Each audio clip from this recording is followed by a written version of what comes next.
Ladies and gentleman अस्सलामु अलैकुम। मुझे उम्मीद है कि आप सब खैरियत से होंगे।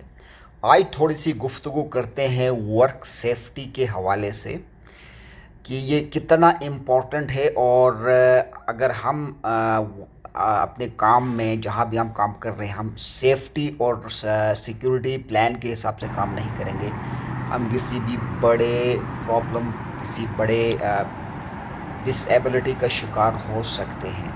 मिसाल के तौर पर कहीं जगहों पे लोग केमिकल यूज़ करते हैं। केमिकल यूज़ करने के लिए ज़रूरी है कि आप मास्क का इस्तेमाल करें, अपने आइज़ को बचाएं, ग्लव्स का इस्तेमाल करें। तो ये आप डे टू डे बेसिस पे अगर आपका ये प्रैक्टिस है, बिकॉज़ आपको लग रहा होता कि कुछ अरसे बाद कि बस ये केमिकल है, मैं इसको डेली यूज़ करता हूँ तो ये मुझे कुछ डैमेज नहीं करेगा, मगर ये ऐसा नहीं है। फिर इसी तरह से जो लोग भी कंस्ट्रक्शन साइट्स के ऊपर काम कर रहे हैं, तो बहुत सारे हिस्ट्री में केसेस हैं कि जिन्होंने अपने आप को परमानेंटली डिसेबल किया हुआ है। ठीक है, तो उसके बाद ना तो ऑर्गेनाइजेशन ना कोई और उस शख्स की जो है ना वो कोई प्रोटेक्शन के लिए हाथ उठाता है या कोई स्टैंड लेता है। तो वो आदमी फिर परमानेंट बेसिस के ऊपर या सेमी परमानेंट लेवल के ऊपर कुछ ना कुछ प्रॉब्लम्स का शिकार हो जाता है। फिर इससे मेडिकल एक्सपेंसेस बढ़ जाती हैं, आपकी वर्क एफिशिएंसी ख़त्म हो जाती है, बंदे डिप्रेशन में चले जाते हैं। फिर उसके अलावा अपने रोज़मर्रा के काम में भी वो काम नहीं कर पा सकते अपने यानी ऑर्गेनाइजेशन के अलावा अपने घर में। तो टोटली एक लाइफ पैटर्न चेंज हो जाता है इसके अंदर। तो इसके लिए आप लोगों के लिए ज़रूरी है कि आप जहाँ भी जिस भी डिपार्टमेंट के अंदर जिस भी ऑर्गेनाइजेशन में काम कर रहे हैं, आप अपनी वर्क सेफ्टी का ख़्याल ज़रूर रखें।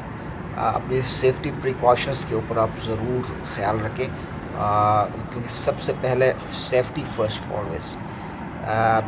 क्योंकि जैसा मैं बताता हूँ कि यानी हमारे पास होती है बिलखुसूस इस तरह से लोग स्विमिंग पूल में जाते हैं, डैम्स में जाते हैं, यानी काम के अलावा इन्जॉयमेंट के टाइम पे भी। तो वहाँ पे भी पहली प्रायोरिटी है सेफ्टी फ़र्स्ट। हर काम से पहले सेफ्टी फ़र्स्ट, ये ज़रूरी है। तो मैं किसी किताब में पढ़ रहा था कि अगर आप एहतियात बरतते हैं तो खुदावंद ताला भी अपना प्लान बदल देता है आपके लिए। हो सकता है आप कोई डेंजर जोन में जा रहे हों और वहाँ आप बहुत एहतियात कर रहे हैं, तो ये भी सुन्नत है। ये सुन्नत का भी तरीका है मज़हब के हिसाब से भी। और इस तरह से जो सेफ्टी है, सिक्योरिटी है, ये तमाम चीज़ें ये हमारे साथ साथ चलती हैं लाइफ में। तो इसी तरह से अल्लाह ताला ने इंसान के वजूद में दो तरह की मसल मेमोरी भी रखी है। ठीक है, जिसको हमें कहते हैं स्ट्रेंथ फाइबर, और एक और भी है इंड्योरेंस फाइबर, राइट।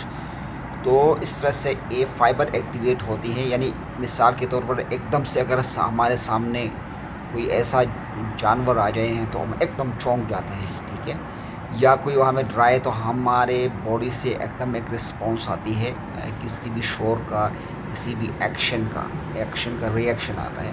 तो ये ऑलरेडी सेफ्टी का जो प्रिकॉशंस है या इसकी सेल्स है, ये अल्लाह ताला ने ऑलरेडी इंसान में बिल्ड की है, राइट।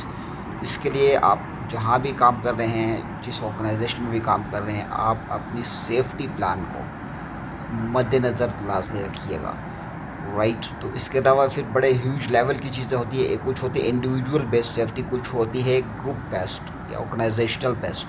यानी मिसाल के तौर पर अगर एक बिल्डिंग में आग लग गई तो उस बिल्डिंग के सारे लोग उसकी लपेट में आएंगे। फिर इसी तरह से अगर किसी बिल्डिंग में खुदा न खास्ता बिल्डिंग गिर जाती है, आग लग जाती है और कुछ और प्रॉब्लम होता है, अर्थक्वेक से डिज़ास्टर्स मैनेजमेंट का ये पूरा अमल है। तो इसके लिए ये वो अनयूजुअल चीज़ें हैं कि जो हमारे रूटीन में डे टू डे बेसिस पे नहीं आती, लेकिन ज़ाहिर है वो कितना मुश्किल होगा कि हमने क्या करना है। उसके लिए आपकी एक्शन प्लान बहुत ज़रूरी है, उससे बहुत सारे फ़ायदे होंगे और बहुत सारे, यानी आप अगर लेट्स से 100% अगर कैजुअल्टी होनी है तो उसमें तकरीबन ये बहुत कम हो जाएगा। एटलीस्ट अगर 25% भी आप सक्सेसफुल रह गए तो ये एक बहुत बड़ी सेविंग है, ह्यूमैनिटी की सेविंग है, बाकी चीज़ों की भी सेविंग है। आप बिल्डिंग को भी बचा सकते हैं अगर आपकी इफ़ेक्टिव प्लान है یعنی اگر بلڈنگ نے پورا کولیپس ہونا ہے تو آپ اس کو کسی طریقے سے آپ کی ایکچوئل ایمرجنسی مینجمنٹ پلان سے آپ اس کو بھی بچا سکتے ہیں. یعنی اس کے بہت ساری چیزیں جل چکے ہو چکے ہوتے ہیں لیکن پھر بھی آپ کی میجر پلرز اس کی آپ جو ہے نا یا میجر کور ایریاز اس کی بچ سکتی ہیں. اس لیے آپ لوگوں نے سب سے پہلے سیفٹی پلان میں لوگوں کو بچانا ہے. مٹیریل سے پہلے آپ نے ہیومن سیفٹی نمبر 1، ٹھیک ہے. اس کے بعد پھر باقی چیزیں آتی. تو پریورٹی آپ کی سب سے پہلے ہیومن ہے، اور ہیومن کے اندر بھی آپ اگر کوشش کریں کہ بچوں کو، خواتین کو اور بزرگوں کو اور اس کے علاوہ جو ڈسیبلس ہیں ان کو پہلے بچانا ان کا رائٹ ہے، رائٹ ان کا حق ہے. کیونکہ جو بھی لوگ معذور ہے ان کو اللہ تعالیٰ نے آلریڈی ایک چیلنج میں رکھا ہے. اگر ہم ان کی ہیلپ کریں گے تو اس میں اللہ تعالیٰ بھی ہم سے خوش ہوگا، وہ کام بھی سیدھے طرح سے ہوگا. سو لیڈیز اینڈ جینٹلمین، آج کا یہ ٹاپک تھا بڑا امپورٹنٹ ٹاپک. تو جیسے جیسے میرے ایکسپیرینس میں چیزیں آتی ہیں I always try to speak on that. So safety first, please keep in mind. احتیاط برتیے، احتیاط علاج سے بہتر ہے. God bless you all. اللہ حافظ. Take care. خدا حافظ. لیڈیز اینڈ جینٹلمین، السلام علیکم. مجھے امید ہے کہ آپ سب خیریت سے ہوں گے.